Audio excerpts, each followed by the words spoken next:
We're now going to practice the serve. The serve is the most underappreciated shot. Usually it's just a case of getting the ball into play because you're not going to hit an ace. But if you don't do a good serve, you're lining up the opponent to do an ace return. And you see far more of these in Squash57 than you will, say, on a tennis court. So you're not going to get an ace, but if you don't take it seriously, they're going to ace you back with their return.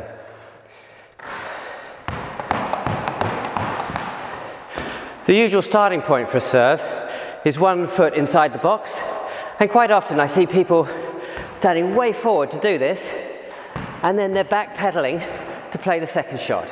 So why not start further back? Because when you play your shot, you want to be moving forward. So start further back. And the goal is to try and get this into the opponent's quarter, the service return corner, in a way that they have few opportunities to play the ball. You don't want to give them lots of good choices, you want to make it difficult for them. So that means they don't have a lot of time to hit the ball, and also you give them a bit of indecision. Do I hit it now or a little bit later? So the standard serve is from the right hand side because your opponent is usually left-handed, and you want to try and get it to hug that side wall, making it hard for the opponent to hit it. And that means to get the best angle to do that, you want to be stepping over to play the serve. So you're not serving from over here, you're serving from nearer the middle line. So that ball hit around here at a fine angle, which means as a receiver, if I'm receiving that and I'm standing here, I've got to make a decision. Do I try and intercept that ball before it hits the wall, or do I wait for it to come off the wall and then I'm struggling in the back as well? So that was a good serve. It made the opponent think that they're in trouble and also made it a hard shot for them to play. So we try again. So again, the ball landed around here on the wall. So if I'm here to receive, do I try and intercept it? Do I wait for it to come off, in which case I don't have a lot of room to play it? Am I going to play a boast? So as the server, because when I served I was moving this way already, I'm now here, and the opponent is going to return the ball from that quarter, and they've only got a couple of choices. They're going to flick it down the wall, or they're going to boast it into that corner.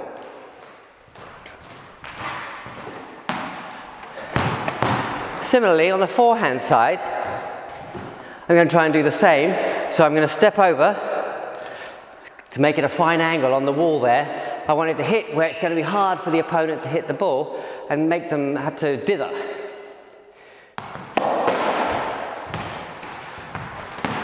So the ball hit here. As a receiver, I'm here. Am I going to try and volley the ball? Am I going to wait for it to come off, and I'm going to be playing with having to react to the angle that it's coming off on the wall? When you're serving, you want to go through the same motion because you don't want to broadcast to the opponent what you're actually going to do. You can throw in a bit of variety. So we had done a regular serve, wide one, but with the same motion we can do a lob serve. So that hit the wall much higher up here. So before it was down here, it's now up here, which means the opponent who's got used to your standard serve being down here is getting ready to come in and make a decision. It's now up here. He can't reach it. He has to then go back. So you've forced your opponent into the defensive almost immediately. They were stepping forward to make a quick decision. That decision's now been taken away from them, and they had to reverse.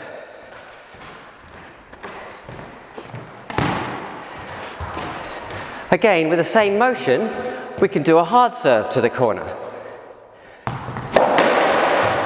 So, that serve landed about here. As a receiver, I'm going in to play the regular shot. I've received one up here just now, and now it's down here.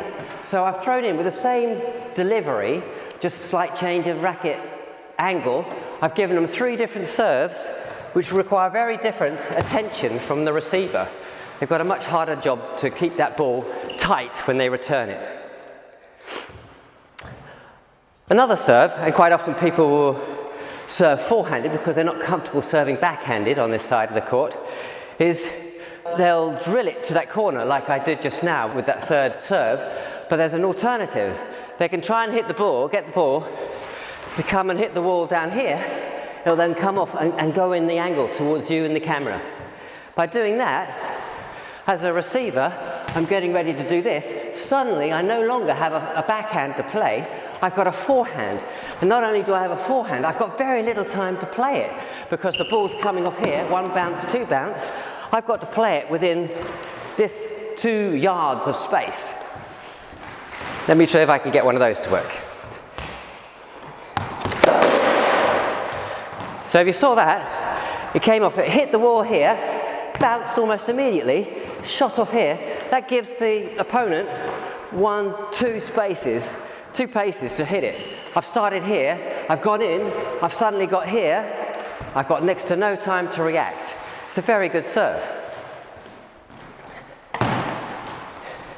Taking that a step further, if you have the power to do this, is to hit into the corner of the court.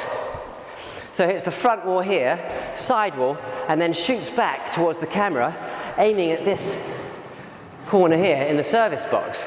If I can do that, then as a receiver who's ready to do something over here, I'm suddenly having to play the ball over here.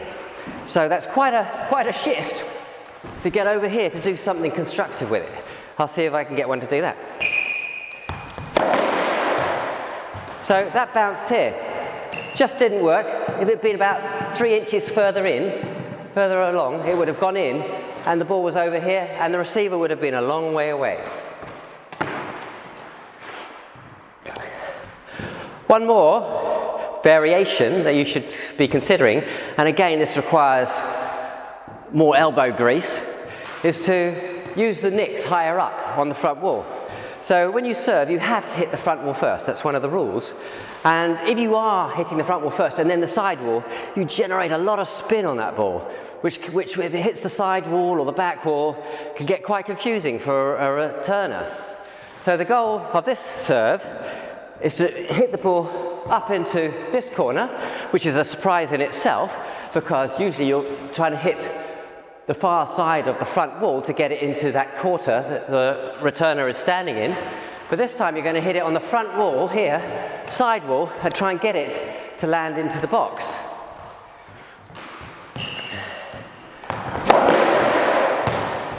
So by doing that, and the ball bounced around here, which wasn't great, but by doing that, the receiver, who's here, getting ready to do something, suddenly the ball is coming at them from the other front corner, and they have to turn around, or they have to back off and try and do something with their backhand. So by doing that, you've given them another thing to worry about as a returner.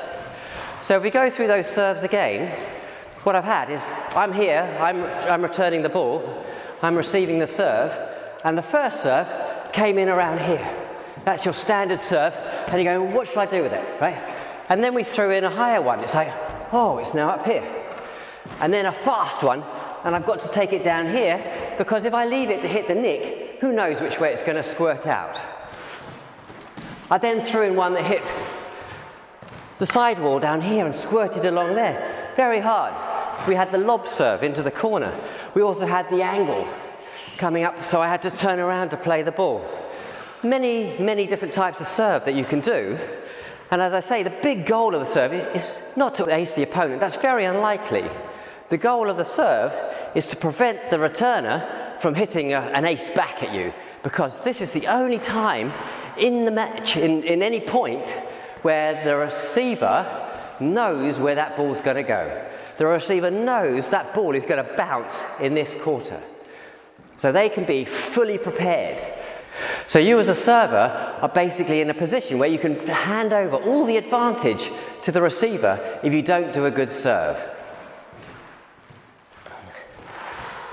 So we'll try and rattle through those again. So first serve is a regular serve. This will be like 70% of your serves. We then threw in a higher one. This may be 5% of your serves. Unfortunately, that one was out. We then threw a harder, lower one. into the nick. As you saw when it hit the nick of the back there, it squirted out. There was no way the opponent would know which way that was going to squirt out. And that's quite often where the only aces come from, when you get a bad bounce at the back there. We then threw in a couple of forehand shots, hitting the sidewall first.